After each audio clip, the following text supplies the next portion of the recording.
Buffalo Bills Here we go! have made their choice at 16.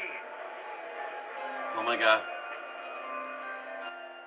With the 16th pick in the 2013 NFL Draft, the Buffalo Bills select EJ Manuel, quarterback, Florida State. Wow. They called it. Now look, nobody had this. They did their homework, I know that.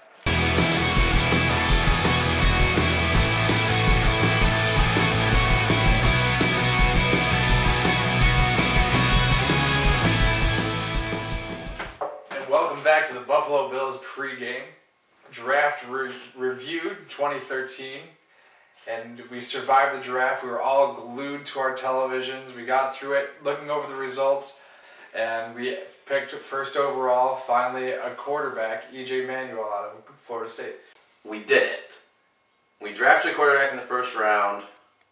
What are your thoughts on EJ Manuel? Well, I mean, it's impossible to talk about EJ Manuel without talking about the situation by which he was drafted. Okay. Often, in draft previews, ranked, rounding out the top 5 or maybe 6th of overall quarterbacks, he was taken the first quarterback overall in the draft.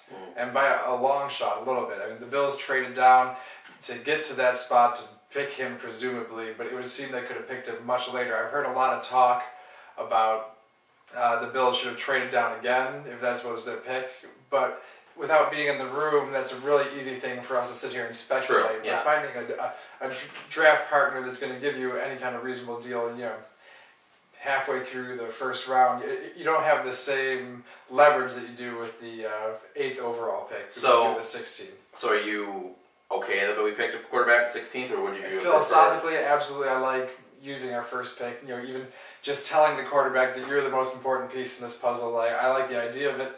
But it seems pretty obvious to even the more casual observer, excuse me, that the Bills could have picked him within the second pick with their first or second pick in the second round. Geno Smith was the only quarterback that was taken, and he was ranked 1 or 2 in almost every single quarterback ranking. It would seem that if EJ Manuel was the guy they wanted, they might have been able to pick up more weapons for him, better weapons for him up front, or maybe there was no attention paid to any offensive linemen, and there seemed to be an abundance of good offensive linemen in this draft. And we have Levitre's leaving a big hole in our offensive line. I've liked our offensive line this past couple of years, but it's not going to look the same without Levitre by any stretch of the imagination, and we haven't done anything at all. I mean, maybe we have some cornerback that we drafted poorly that can switch over the offensive line too. I don't know. Okay, we're going to do about the offensive line. But we digress from EJ Manuel. He's got a set of skills that I like. You got all your statistics on him if you want to talk about it. But he won 4 bowl games in 4 seasons of Florida State quarterback. Not even as the starter, sometimes coming in as the backup and doing so. Right. So he's got a proven drive to win. Everyone says he's a good leader. So these aren't measurables that would show up at the combine. So maybe there's something that Buddy Nix is going with that old Southern gut of his, and maybe this will define Buddy Nix. This will be his defining moment. Be like, wow, he really did find a diamond in the rough, or it's going to be the ship that sinks him. Well, okay, I have a few points. First off, I really thought that either Tyler Wilson or EJ Manuel may have been that diamond in the rough that no one was talking about. That was kind of my impression because I had no idea what quarterback was going to be good. Positive note, like you said, he was a winner in college, and he was in the draft green room. I mean, he and Geno Smith were the only ones there, even though I had him ranked 5th, and a lot of other people had him ranked 5th. He was there for a reason. The NFL invited him. There must have been more teams interested than we think. I really do think that. So I'm not sure if he would have fell at 41. Don't really know, and I'm actually okay that we took him at 16. Negatives, though, I mean, he was a backup in college to Christian Ponder. That concerns me. I mean, why? I mean, I understand upperclassmen usually, play more, but that is a concern, and I really think it's hit or miss here. The one thing I want the Bills to do, and this is my most important point, I did not talk about this in my other video that I put up, I'll send a link to it. They want to do a competition. I want a real quarterback competition. I don't care if Kevin Kolb becomes the next John Elway. If he's the best, leave him in and let him do it. If Tarvaris Jackson becomes good, let him do it.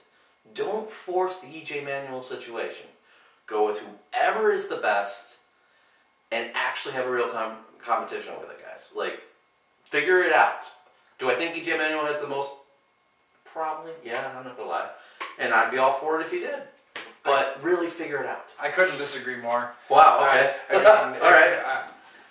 Like I said, I think this is the horse that Buddy Guy's riding either to glory or into the ground. And you're not going to... Putting that in the back burner and be like, we'll try to figure out that in a little bit. You're only delaying the problem. I just don't want Kevin Kolb or someone to be doing really good and then they bench him for Manuel and then we screw up either this season or next season's or seasons down the line. Well, I mean, Buddy Guy has a track history that we can pretty say. Buddy Nix has a track history that shows he's pretty terrible. And so I'm sure he'll make terrible decisions. So quarterback controversy is probably in our very near future. But well, we can agree on that. I wish they would just hand Manuel the reins right now and make him prove himself. Quarterbacks have consistently come out of college better and better prepared for the NFL game. Whether the systems are changing in the NFL or players who play in these conferences are up against NFL-style competition. Not that the ACC is any good. When we drafted C.J. Spiller, I said he looked really good against future insurance salesmen, and Manuel's got some amazing highlights against Duke, and you know those guys aren't going to the NFL. So, I mean, ACC isn't the SEC, it's not the Big 12, it's not even the Big 10. Well, he'll be throwing the ball to our second pick, Robert Woods, wide receiver out of USC. All right. Described as very Stevie Johnson-like. Yeah. What do you think? Is it going to be good having someone who has like maybe a similar skill set as opposed to a complementary skill set? I mean, we need a second receiver, and Robert Woods can do it. Simply put, he has the tools, he has the ability to do it, and that's why I'm not so disappointed about us not trading down further, because we did get that receiver, and that was our primary need. I think all the receivers at the beginning of the draft were, you know, hit or miss, but I do think there was some definite talent, and I do think that Robert Woods was in that conversation. He had a really good junior year. His senior year kind of lacked off, but that was because of the players around him. So I don't have any doubts that he will take that second wide receiver spot and really help Stevie's game open up. I think that'll be the same thing. In terms of their similar play, I mean, I'm really hoping one of them can start to become a downfield threat one way or another. We do definitely need that, especially if EJ Manuel is starting. We need, if we have a quarterback who has the capability, which we do now, one way or another. So we need that some to see. Either Robert Woods or Stevie Johnson has to develop the downfield mentality. And we had another pick in the second round because of the trade. Yep. And we got Kiko Alonso out of Oregon, linebacker. Well, I mean, as of a few days ago, they pretty much told us what the plan was for that. Starting inside linebacker, guys, that's it, because we got rid of Kelvin Sheppard, so unless there's some random veteran out there I'm not aware of, they're going to start the rookie. Carlos Dansby. Yeah, I don't think he'll want to be inside, though. He's not really an inside specialist. So they'll put him in. I think he has Calvin Sheppard-like abilities, which doesn't sound that awesome. But you know what? Kevin Minter was drafted by the Cardinals the pick before, and I swear, I really think the Bills were going for him. I think that was the talk. I have some sources, believe it or not, they were kind of texting me, and I kept on telling them to stop because I wanted to be surprised. And they were all saying Minter, and then, of course, Minter got drafted. So I think they just looked at the board, okay, who's next? And he was. He's the third best inside linebacker in this year's draft. So, good pick. Nothing wrong with it. But, except for that Calvin Sheppard comparison that I figured out with the research. But no, I mean, we need a linebacker. And maybe like a Nigel Bradham, he'll be decent. The only thing that I worry about is his ability to understand defenses and understand how offenses move around and things of that nature. And then we return to wide receiver for our pick in the third round, our fourth pick, Marquise Goodwin out of Texas. Yeah, when I saw this pick, I was like, okay, we already got receiver. What are we doing? He's an Olympian, so that's kind of a cool thing to bring to Buffalo, but no medal to bring to Buffalo, though. Yes, no medal. But you know what? I see him more as a kick return, punt return specialist. If anything, this guy, if he makes the team, I'm putting that out there right now. If he makes the team, I see him maybe filling in for kick returner or punt returner as opposed to Leotis or Stevie doing it, because we need those guys in their actual positions. So I think that's good for them. That's really all this pick is. Duke Williams was next in the 4th round out of Nevada, our first defensive back that we drafted. He had some issues with alcohol, things like that, and now he's a model citizen, Buddy Nick's quote, for the last couple of years, turned around and everything. But honestly, like, his numbers weren't even that impressive for me, even though he was in the top 10 for his position. I don't really see how good this pick's going to be. I mean, especially for the need position. I think it's a 50-50 on whether I mix team. Really? 4th round pick? Yeah. You might not even make the team. That's interesting evaluation. Yeah, I know. I'm going negative. Sorry. And then we go back to the backfield with Jonathan Meeks out of Clemson in the 5th round. Is he going to make the team? Well, when I first saw this pick, I'm like, oh my god, another one. Okay, what are we doing now? And if anyone watched ESPN coverage, you all know that Kuiper and McShay were like, wow, he shouldn't have been drafted at all. And this was the 5th round. We're not even talking 7th here. This is the 5th. But you know, I did check out his statistics, and they're not really that bad. So I'm not really sure what the beef on this guy is.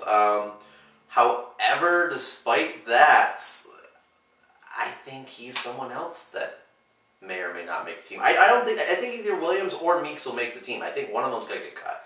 All right, well, then in the 6th round, we went to the super important position of Dustin Hopkins, kicker.